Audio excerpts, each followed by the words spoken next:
So ঘুম থেকে উঠে সকালে চলে আসলাম জায়ানের নাস্তা রেডি করার জন্য। আজকে আমি আমার জায়ানকে ইনস্ট্যান্ট বেবি ওটসটা দিব। অ্যান্ড এই অর্গানিক ওয়েবের ওটসটা আমি ইউনিমার্ট থেকে কিনেছিলাম। এটার প্রাইস আই থিঙ্ক 900 বা 1000 ছিল।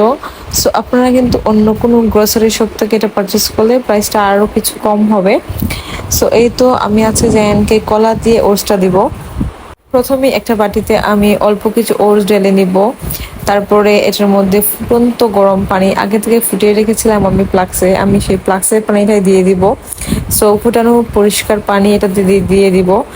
দেওয়ার পরে হালকা একটু মিক্স করে আমি ওটসটাকে ঢেকে রেখে দিব প্রায় 10 থেকে 15 মিনিটের মতো। 10 থেকে 15 মিনিটের মতো রেখে দেওয়ার ফলে দেখা যাবে যে ওটসটা ফুলে একদম নরম হয়ে গিয়েছে। ওটসটা যখন একদম নরম একদম ফুলে যাবে সেই অবস্থায় আপনারা কিন্তু যে কোনো ধরনের ফ্রুট মিশিয়ে ওটসটা আপনার বাচ্চাকে দিয়ে দিতে পারেন। আমি আজকে জায়ানকে কলা দিয়ে ওটসটা দিব।